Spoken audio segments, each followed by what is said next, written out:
Yo he vivido lo que tuve que vivir, pero nunca lo viví por aprovecharme de nada ni de nadie. Y le dije yo, no, tengo muchas esperando por ti. Ay, qué... Eran artistas, quiero decir, no eran malas personas, eran amables, pero eran intensos.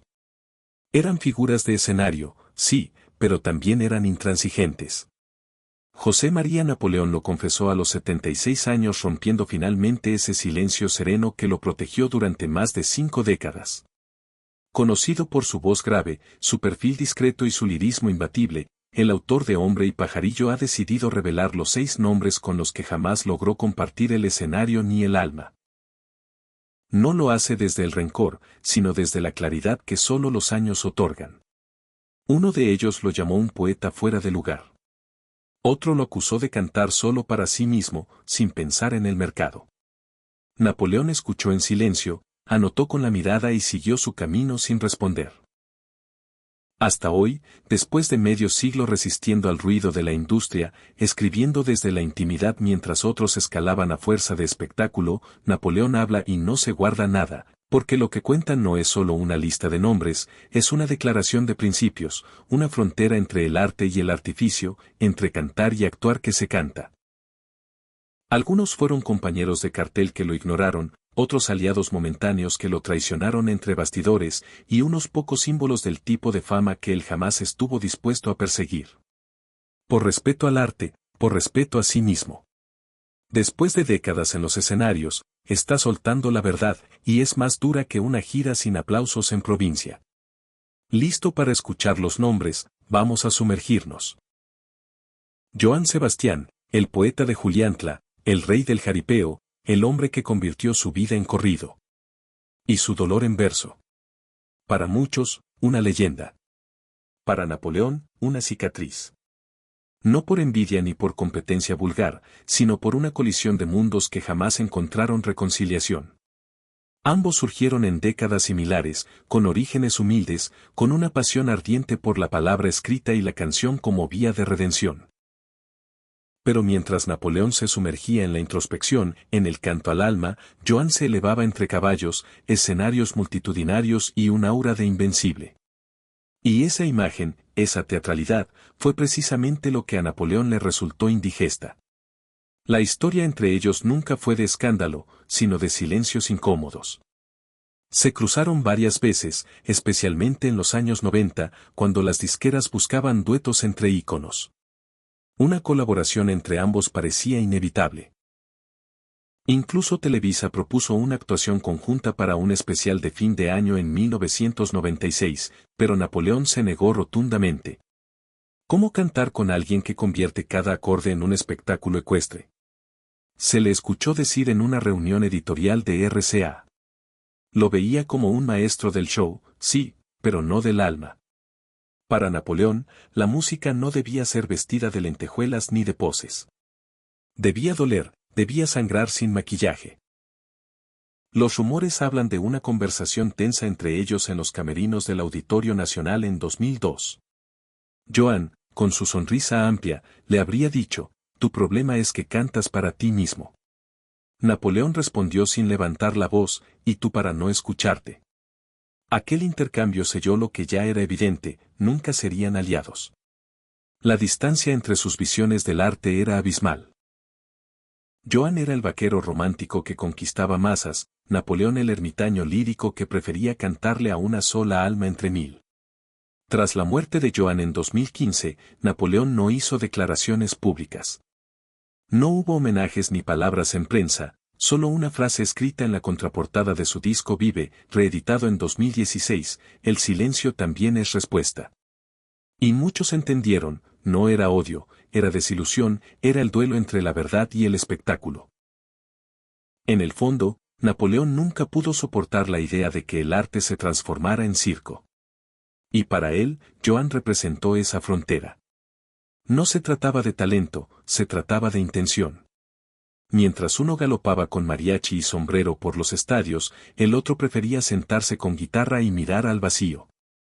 Dos gigantes, dos caminos, pero solo uno para Napoleón conservaba la dignidad de lo íntimo.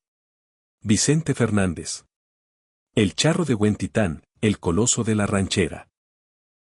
Para millones, una voz que no morirá jamás.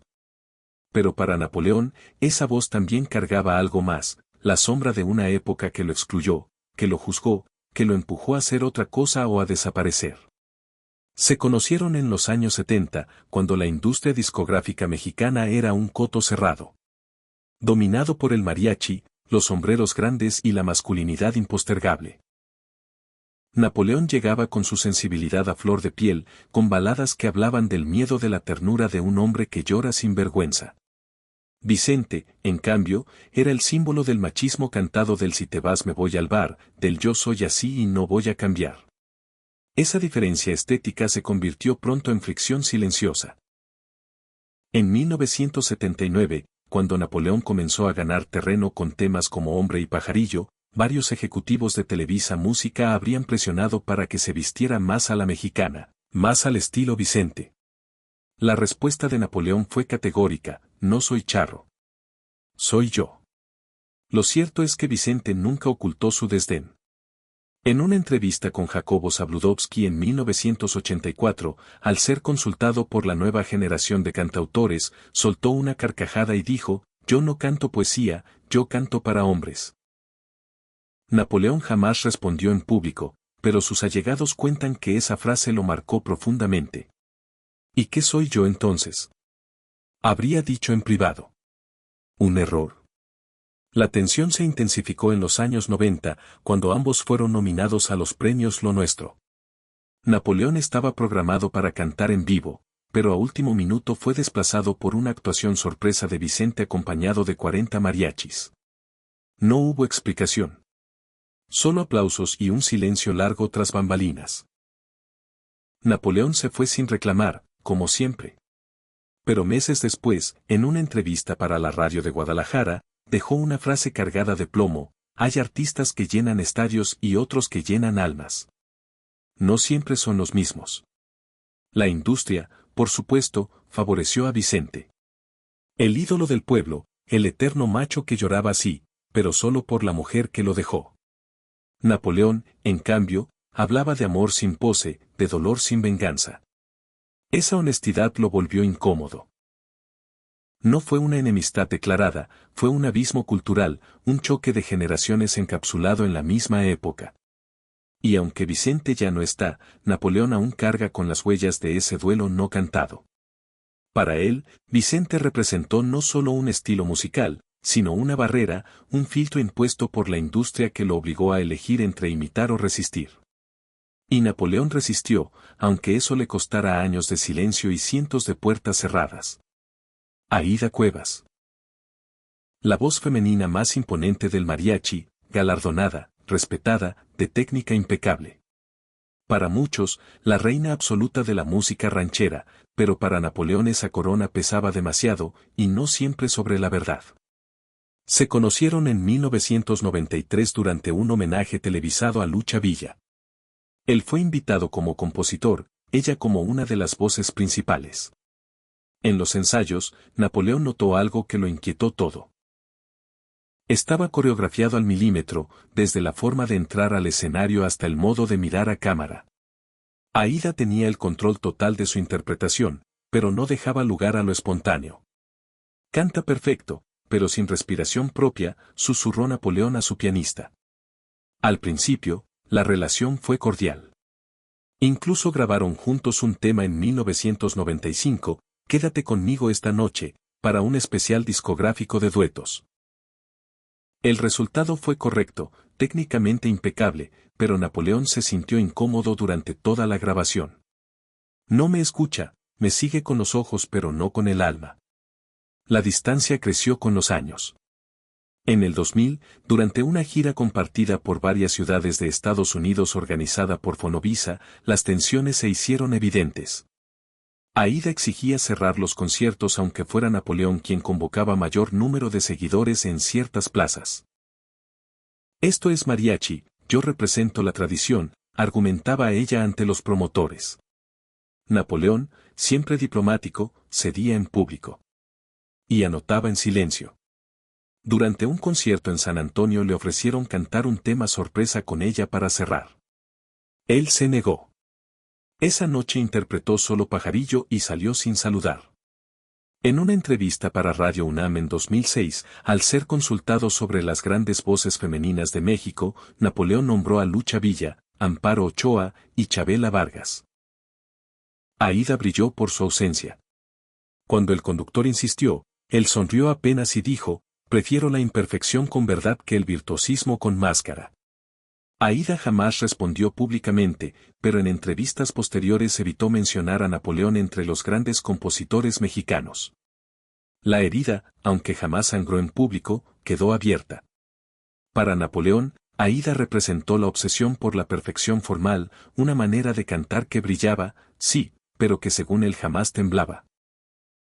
Y para alguien como él, que hizo del temblor una forma de arte, eso era simplemente inaceptable. Mijares, voz potente, estilo impecable, una carrera sólida que se mantuvo durante décadas sin escándalos mayúsculos. Admirado por su versatilidad y su carisma, es para muchos uno de los pilares del pop mexicano. Pero para Napoleón, detrás de esa fachada pulida, había algo que siempre lo incomodó, la falta de alma. Su relación comenzó con cortesía. Se conocieron en 1988 durante los ensayos para un evento de Teletón, donde ambos fueron invitados para cerrar la jornada con un dueto coral. Napoleón fue cordial, incluso elogió la voz de Mijares, pero en privado comentó a un periodista cercano, canta como si todo le saliera bien, demasiado bien. ¿Y el temblor del alma? ¿Dónde está? Con el tiempo, la distancia se hizo más evidente. Mijares acumulaba éxitos radiales, apariciones televisivas, colaboraciones pop con artistas como Yuri y Lucero. Napoleón, en cambio, seguía su camino más reservado, casi anónimo, escribiendo canciones que no buscaban el aplauso fácil, sino el eco interno. Para él, el canto era herida. Para Mijares parecía ser gimnasia vocal. El quiebre definitivo ocurrió en 2003, cuando ambos coincidieron en un homenaje a compositores mexicanos. Organizado por la Sociedad de Autores y Compositores. Cada artista debía interpretar una canción ajena y a Mijares le asignaron lo que no fue, no será de Napoleón. La cantó con fuerza, con perfección técnica, con toda la maquinaria de su voz, pero Napoleón, sentado en primera fila, no aplaudió de inmediato. Luego confesó a un amigo, cantó cada nota, pero no dijo nada. Es como escuchar a un espejo cantar perfecto pero vacío. Años después, cuando se le preguntó sobre los artistas con los que jamás haría un dueto, Napoleón respondió sin titubear, con aquellos que creen que el dolor es una nota alta. Para mí el dolor no grita, tiembla. Era su forma de decirlo sin decirlo. Mijares, por su parte, siempre mantuvo el respeto. Nunca habló mal de Napoleón, incluso lo mencionó como uno de los grandes autores de México en varias entrevistas. Pero quienes conocen a ambos sabían que la distancia era real. No había enemistad, pero tampoco puente. Lo que más le molestaba a Napoleón era la sensación de artificio. Decía que había una generación entera de cantantes y Mijares a la cabeza que aprendieron a decir te amo sin sentirlo, a llorar en el escenario sin lágrimas por dentro. Son arquitectos del sonido, decía, pero yo prefiero un albañil que cante con las manos sucias. Y así fue como poco a poco Mijares se convirtió en una figura incómoda para Napoleón, no por su éxito, no por su fama, sino por lo que representaba una estética sin ética, una voz sin historia. En un mundo donde muchos creen que cantar bien es suficiente, Napoleón siempre buscó algo más, y en Mijares simplemente no lo encontró. Marco Antonio Solís, el Buki, el trovador de las multitudes, el poeta de las trenzas, el fenómeno que convirtió el desamor en espectáculo global. Para millones un alma sensible en cuerpo de ídolo. Pero para Napoleón esa sensibilidad era una máscara demasiado bien bordada. Detrás del aura mística de los versos almibarados, él veía algo que no podía pasar por alto cálculo. Se admiraban a la distancia desde los años 80. Ambos eran compositores. Ambos cantaban al amor, al abandono, a la búsqueda interior. Pero sus caminos, aunque paralelos, nunca llegaron a tocarse. Y no fue por falta de oportunidad, fue por decisión, una muy firme. En 1991, durante la planeación del Festival Acapulco, un productor de Televisa propuso un momento histórico, un dueto entre Napoleón y Marco Antonio Solís cantando ¿Dónde estará mi primavera? Napoleón lo pensó por varios días. Al final dijo, no, yo no canto para endulzar los oídos, yo canto para desenterrar el alma, y no creo que estemos en la misma excavación. Aquel rechazo fue el inicio de un distanciamiento silencioso. Napoleón nunca criticó públicamente a Solís, pero tampoco lo incluyó jamás en entrevistas donde hablaba de referentes musicales o colegas admirados. En cambio, dejó caer frases sutiles pero afiladas, hoy en día muchos cantan con los ojos cerrados, como si eso les diera profundidad, pero no veo lágrimas, solo cálculo. Lo que más lo inquietaba no era la popularidad del Buki ni sus multitudes coreando si no te hubieras ido. Era esa espiritualidad empacada para el consumo, esa imagen casi mesiánica que a ojos de Napoleón había sido cuidadosamente construida para encantar, pero no necesariamente para conectar desde la verdad. En 2006, durante una premiación de la SACEM, ambos compartieron salón por primera vez. Solís recibió una ovación interminable. Napoleón aplaudió, pero no se levantó. Un fotógrafo captó el gesto. Al día siguiente, un titular en un periódico de espectáculos rezaba: el respeto, sí, pero no la reverencia. Lo más cerca que estuvieron de cruzar palabras fue en una gala benéfica en 2011. Marco Antonio, cordial como siempre, se acercó para saludar. Napoleón lo miró y dijo, gracias por tu música y por recordarme lo que yo no quiero ser. Solís sonrió. Quizás entendió, quizás no. Para Napoleón, el arte es crudo. Es confesión, no performance. Y sentía que Marco Antonio había elevado la interpretación a un grado tan alto de estilización que ya no quedaba nada del hombre detrás, solo un símbolo, una figura demasiado etérea, demasiado perfecta. En el fondo, lo que más le dolía no era la diferencia de estilos, era la certeza de que ese tipo de música tan depurada, tan diseñada para gustar, terminaba por arrinconar a quienes cantaban sin escudo como él. Así fue como Marco Antonio Solís, sin gritos ni guerras, se convirtió en el último nombre en la lista de quienes Napoleón sencillamente no pudo soportar. Lucero, la novia de América. Sonrisa impecable, voz luminosa, presencia mediática innegable. Para millones, un ícono entrañable de la cultura mexicana. Pero para Napoleón, esa imagen perfecta tenía algo que no encajaba a artificio. No en el talento, sino en la intención. No en la voz, sino en lo que no decía. Ambos coincidieron en eventos importantes desde finales de los 80, cuando Lucero empezaba a transitar de estrella juvenil a intérprete consagrada. Napoleón, ya consolidado como compositor de hondura emocional, observaba cómo las grandes televisoras y productores empujaban a figuras como Lucero hacia el centro de todo, discos, telenovelas, comerciales, palenques, jurados, todo. Era omnipresencia, pero para él también era saturación. En 1994, durante los preparativos para el homenaje a Juan Gabriel en Bellas Artes, Napoleón fue convocado como compositor invitado. Allí se encontró con Lucero, quien ensayaba su interpretación de Te sigo amando con una producción de luces, movimientos escénicos y una orquesta ampliada. Napoleón, que esa noche cantaría solo con guitarra, miró en silencio desde la platea. ¿No crees que esto ya no es canción sino teatro?, dijo en voz baja a un técnico. Lo que más lo inquietaba no era el profesionalismo de Lucero, sino el envoltorio. Para él, la emoción no debía coreografiarse, y esa noche, aunque la audiencia aplaudió de pie, él se marchó sin esperar el final.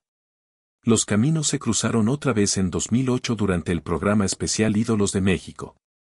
En una secuencia donde varios artistas interpretarían temas ajenos como tributo mutuo, a Lucero se le asignó Eres. Según miembros de producción, pidió modificar algunas estrofas para hacerla más suya. Napoleón, consultado, se negó, esa canción no necesita maquillaje. No hubo discusión abierta, pero la incomodidad fue palpable. Lucero cantó el tema con soltura y Napoleón, desde la primera fila, aplaudió con educación. Y con los labios apretados. Cuando fue su turno de cantar, eligió Veleta, una pieza suya poco conocida, pero intensa, casi como una declaración, no todas giran según el viento. Lo que Napoleón nunca pudo tolerar no fue la fama de Lucero ni su éxito popular. Fue el modo en que la industria moldeó su carrera como producto antes que como voz. Para él, Lucero representó el dominio de la imagen sobre la sustancia del guión aprendido, sobre la emoción vivida. Años más tarde, cuando se le preguntó en una entrevista con TV Azteca sobre la nueva generación de cantantes, respondió con una frase enigmática: hay quienes brillan sin reflejar nada, solo luz artificial. Nunca dijo nombres. No hacía falta. Lucero jamás hizo declaraciones al respecto, probablemente porque nunca supo que era parte de un desencuentro más profundo, el de un artista que solo buscaba verdad y una estrella que, según él, siempre estuvo demasiado maquillada para mostrarla. A los ojos de José María Napoleón, la música fue siempre una forma de resistencia, no una herramienta para entretener ni una pasarela para vender imagen. Fue trinchera, refugio, espejo, y es desde ese lugar donde juzgó con firmeza, pero sin odio, a quienes compartieron con él el escenario del tiempo. Nunca buscó pleitos, pero tampoco cayó cuando sintió que lo esencial se estaba perdiendo. Para Napoleón, la industria musical mexicana, esa que le dio tantas glorias como silencios, fue transformándose en un espectáculo cada vez más ruidoso, más medido por aplausos que por verdades. Hoy el escenario parece una pasarela y el alma una prenda que pocos se atreven a usar, dijo alguna vez. Nombrar a quienes no pudo soportar no fue un acto de revancha, fue un acto de honestidad, porque en cada uno de ellos Joan Sebastián Vicente Fernández, Lupillo Rivera, Lucero Mijares, Marco Antonio Solís, encontró una grieta distinta. Unos lo ignoraron, otros lo desplazaron, algunos lo maquillaron todo hasta vaciarlo. Pero lo que realmente le dolió fue que al final el público aplaudiera más al que gritaba que al que sentía. No los odió, simplemente no pudo acompañarlos, porque Napoleón no quiso adaptarse, no quiso disfrazarse de lo que no era. Y eso le costó menos discos vendidos, menos portadas, menos entrevistas, pero también le regaló algo que no todos conservan, el derecho de mirar atrás sin arrepentirse. ¿Era un hombre terco o el último defensor de los principios? Tal vez ambas cosas. Tal vez un romántico que se negó a cantar lo que no creía, que prefirió los auditorios pequeños donde una lágrima valía más que 1000 luces, que nunca quiso ser ídolo, solo testigo de lo humano. Y así, desde su trinchera silenciosa, Napoleón nos deja una enseñanza: el arte no siempre tiene que gustar, pero siempre debe decir la verdad. Porque en tiempos de ruido, elegir el silencio también es una forma de cantar. Gracias por quedarte hasta aquí y escuchar esta historia tras el telón. No olvides darle like, activar la campanita y suscribirte. También deja un comentario y comparte esta historia si crees que necesita ser escuchada. Hasta la próxima.